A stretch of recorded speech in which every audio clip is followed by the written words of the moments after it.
I have a more advanced art critique for you today about visual storytelling. In the first half of the video, I will cover the overall visual hierarchy and critique the consistency of the lighting, which will then set the foundation for the more nuanced and subtle applications for much more powerful storytelling with your paintings. Please enjoy. Hey Shmork, thank you for sending in your work for a critique. You said, in my case, I'm leaning a lot into atmosphere, vibes, and a little bit of whimsy, and would appreciate any feedback on how to enhance it. Let's start off with our strengths. What immediately jumps out to me is just the overall visual hierarchy. We've got this light source that's spotlighting, and it really draws all of our attention into this area. And you've done a great job of value control in these other areas outside of here to keep that hierarchy going.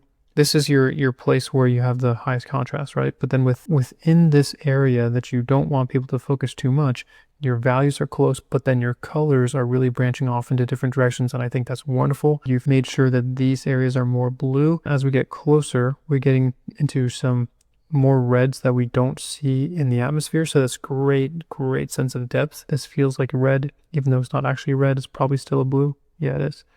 Colors like these will have to be something like this instead of this to create that depth. So that's just wonderful. I really love that. And even just how we go from a value like this into a value like that, there's a drop off that's happening. So it's just elegantly controlled and it's great. Same exact thing is happening over here as well. So this critique is really going to be, we're going to have to get more nuance and more advanced here than the typical stuff that I'm talking about with basic light and shadow and things like that. Consider that a big compliment that we're going more nuanced here. I've already talked about a little bit about how you're using colors within your confines of values, but also another structural element that you have is that all of your lights lean towards warm tones, and then all of your shadows lean towards cool tones. Your shadows lean towards blue, the ambient color of the environment, and then your lights are more red, more yellow, relatively speaking. And you've also increased the saturation in the areas of the light as you get up into those brighter values. That's also yet another great value structure, color structure that all is supported by how you've broken down the light and shadow. So once again, fantastic. You've got great world building going on where we have an entire figure out here that doesn't demand any attention from us until we're ready to see it. We get to absorb what's going on in here, and then we get to appreciate some of the details and nuance and the world that's going on, little critters and things like that. So that is also fantastic using your atmosphere. So you're doing great. This is awesome. Okay. Anything else I wanted to share about the visual hierarchy? Yeah, just that you're telling the story really well. It's like I look over here first, and then my eyes might go over to here and go over here and travel around. It's just really great sequence of events. We are going to get more nuance in here, and I think that we need to structure this. That's where we're going to get into some nuance. Beyond that, I really like how your narrative fits the style of the story that you're telling, where we've got this large, perhaps fearsome creature, this powerful creature, ancient creature, perhaps. It's just very tenderly licking our cute little character here. There's a great contrast in just the character itself, that despite its awe and grandeur, it is doing this very simple, tender gesture. So that alone it's a nice contrasting relationship in the character's appearance, but then also what it's doing, and that's part of the lightheartedness of the moment, breaking the ice perhaps in the scene. I think the contrast between the squiggly mouths here compared to the flatlined mouth adds to the confusion of the character in the front. Just good storytelling where you're using interesting relationships that are captivating and bringing us in. Obviously this character is a big fan of what's going on, and also surprise, reinforcing that this is that whimsical moment happening for the scene. Your style, the way that you're applying your brush in all of this, is also contributing to this lighthearted, tender moment. This kind of watercolor feeling that you have, I think, is really beautiful, really elegant, and it requires a lot of subtlety and control. This doesn't feel overly detailed. It feels beautifully set back compared to the head, which is coming forward. So this is a great achievement of depth, even within a tighter space, right? Because it can be easy to create a lot of depth from here to say back in here, but you've also created depth from here to here, and that's wonderful. So great control. Now let's get into areas to improve. So the big one is to have more consistency in your light placement. So if we pull out where our light source is coming from, we have something like this, right? So the light source is pretty much dead center and above. And I would also say that it is in front of the majority of our characters. The planes that face the front are catching the light. So the light is not behind the character, it's in front of the character, which is really important to recognize. And that's consistent with your character here, your character in here. So that's good. Now, what is interesting is that you've gone with like a spotlight effect. It feels like the light source itself is actually very close to these characters. And here's why. So if the light, let's say, is here, then it's actually going to be shining out in different directions, right? And that seems to line up with how the light is able to get all the way into here, in here. Just the shapes of the light and shadow seem to be consistent with that feeling. And then when we get over here, we see the opposite. So this is the leg, but then this is the shadow in the leg, and the light is on right facing planes. But over here, the light is on left facing planes. And so there's nothing wrong with that inherently, but be aware that if you're trying to capture the light of the sun, in actuality, the light would always be doing the same direction across the whole scene. So whatever angle you choose, it would always be the same because it's just so far away that it's not shining out in different directions. It's so far away that it's just shining in one single angle. Now, that being said, there are trees that would be blocking that light. And so maybe let's just say that the angle is coming in this way. Well, everything in here would be being touched by the light based on that angle of the light, but then maybe this area would just be blocked because of a tree that's in the way. So that's how I would distinguish between these two things. So the light source's placement will determine how you choose your lighting.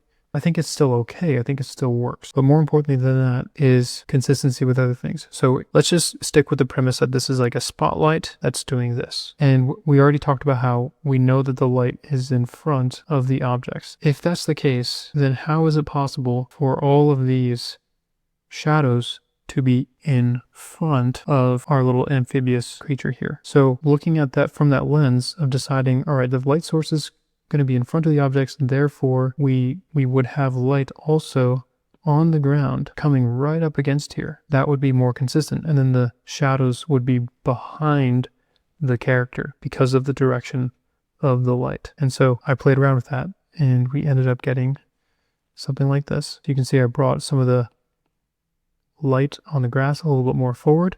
It ended up blocking a little bit of the feet, just a little bit more. That's not really a big deal, but you can kind of see how that's a little bit more consistent with the light. Following the same idea, if the light is shining on this arm, why would it not be shining on the leaves over here? So I also added just a little bit more light falling on this side. This reinforces that this is believable. It's a very subtle gesture, very simple change, but the more that I think about how is the light touching here and not touching, say, over here, it's just a matter of consistency. If this is the cast shadow of this, then that would change the direction of the light source, where the light source would be maybe over here and then shining in this way, and then that shadow is blocked.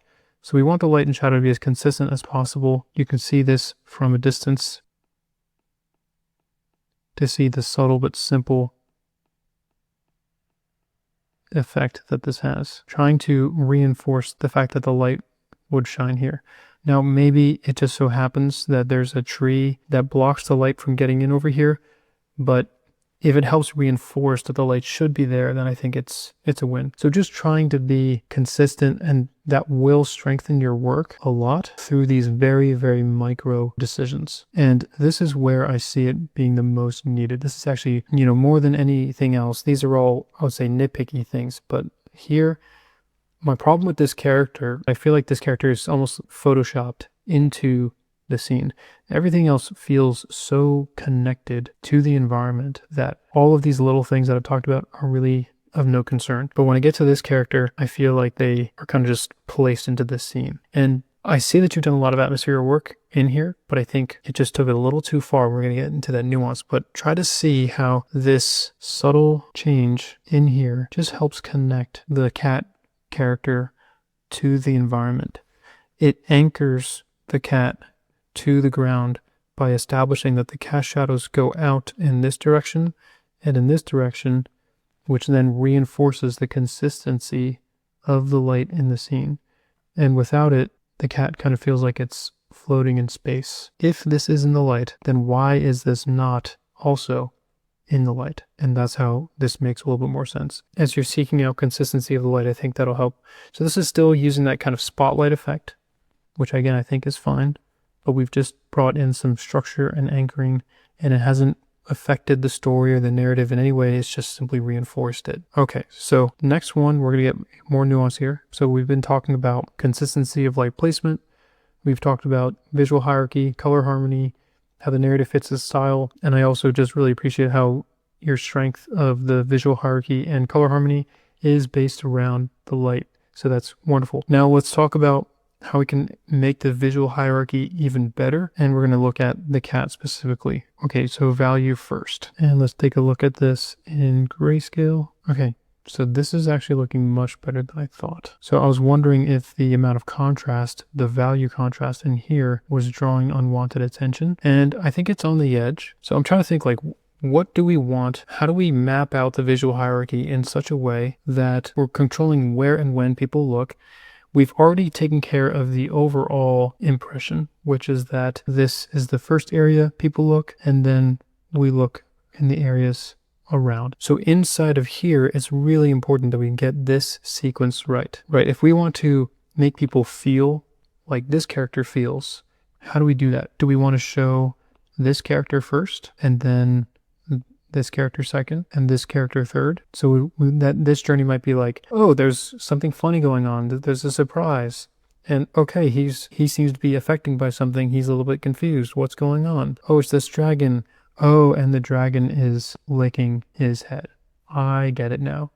That's a sequence of a story. Alternatively, the story could be like this. Oh, wow, there's a huge dragon. And oh, the dragon is licking something. Oh, it's this interesting creature. Oh, and the creature is confused. Oh, and that's so funny, right? Maybe that's not the best way to tell a story. I don't think it is. I think what tells a really interesting story is, huh? Like, what's going on? The kind of the capturing the confusion of the moment. And we see the dragon, then we might see what's going on in here specifically. So let's call that number 3. And then we connect the dots to the laughter, right? And I don't even notice the hat until the very end, actually. So I think that this is probably the way to go, where we're puzzled ourselves. We see the dragon, we see the tender gesture, and then we immediately follow up with how we feel about it. Putting these into numbers helps us dictate. Now, this is just my opinion, but maybe there's a different way that you want to sequence it. Maybe you do want people to see a cat first. And I think that there's some merit to that as well. All that to say, there's different ways that we can control this. And I think right now, if we look at the value contrast of this, and the value contrast of this, and the value contrast of this, we're kind of all in the same territory.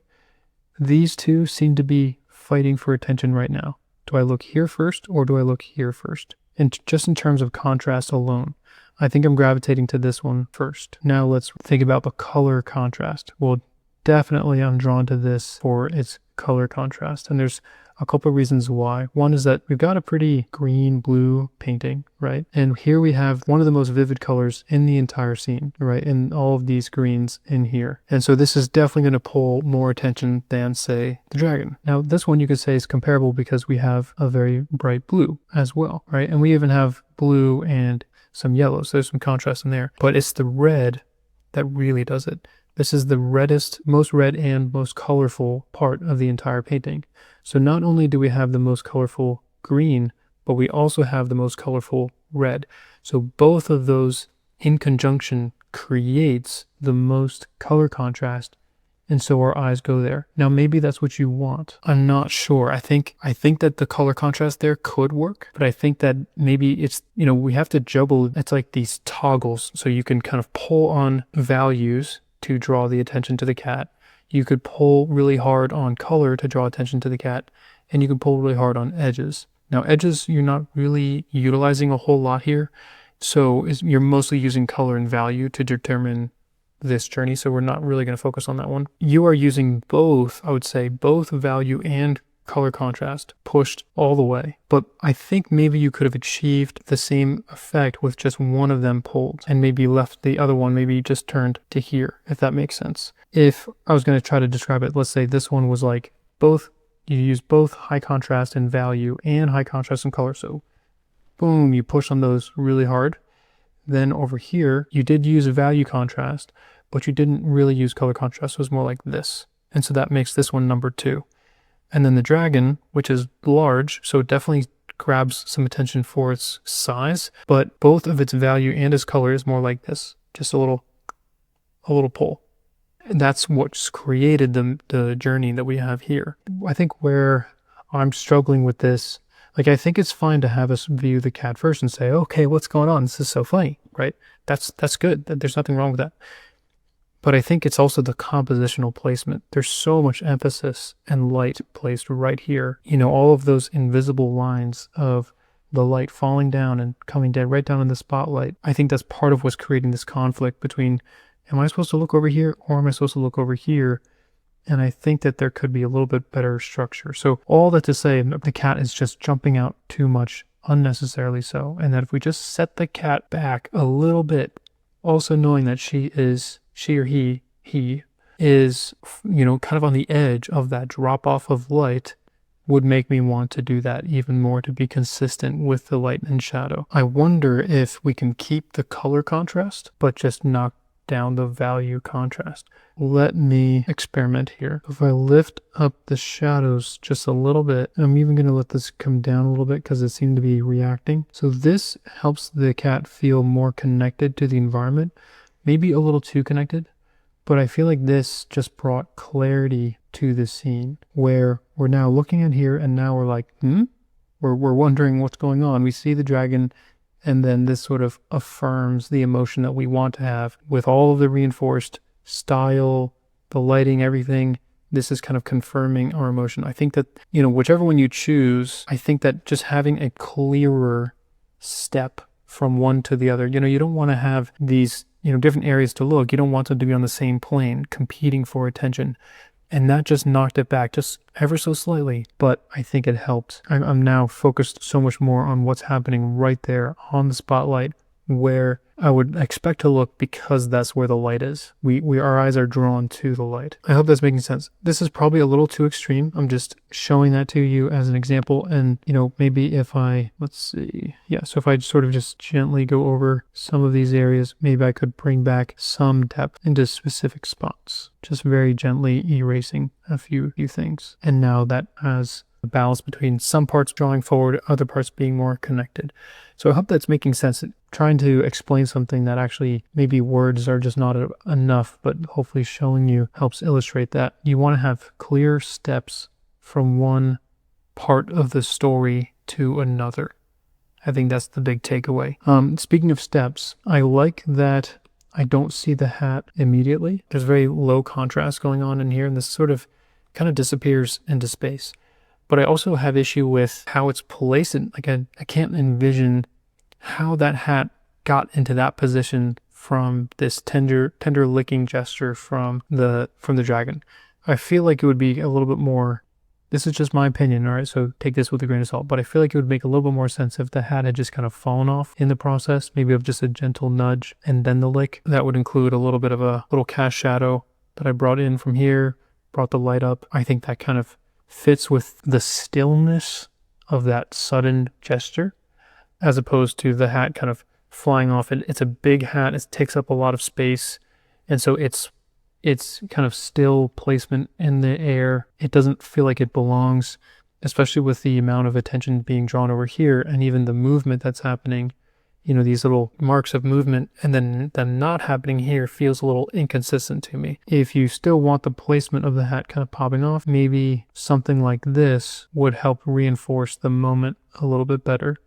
I have increased the contrast here a little bit to kind of make it more part of the scene. I'm curious if I can bring our character back up here. But now if I go back to this, you can see how I took more of the color from out here and pushed it into here, so that now we have more contrast that's helping that hat jump forward and feel like it's more in line with the amphibious creature here. And then I created some little movement strokes. You don't even have to do strokes like these. I was also thinking these two little dots help create a little movement, but those dots could also be, parts of a bush or something like that. So just throwing some ideas out there, at a certain level, when you're making such high quality paintings as you are, it does get into these finer details, just a little bit more salt would have just made all of the flavors work together. And I think that's the area that we're in. For some people, there's just no salt at all and it's completely bland. And that's definitely not the case with your piece. You've got so much flavor and so much intrigue and story and world building going on. We're just talking about the difference between a pinch of salt and a dash of salt, if that makes sense. So really great work. Hopefully you got something out of this, and also feel very encouraged on the areas that you are focusing on, because again, your structure of having everything be based off of light, changing your colors based off of the light, changing your colors based off of the atmosphere and the depth that you can create, maintaining structure from one place to another to have a really clean and simple story while also having so much peripheral world for people to soak in is all just wonderful. Yeah, keep making great work. If you have any questions, then just reach out. I'm curious to know if an advanced critique like this is helpful for the YouTube audience that I have, or if it's better off just being given to the one person. So please let me know in the comments what your thoughts are on this video. Other than that, I'm doing coaching, giving critiques like these in general assessments, creating lesson plans, guiding artists through their work. If you're interested in that, you can get your first art critique for free through the link in the description. Have a beautiful day.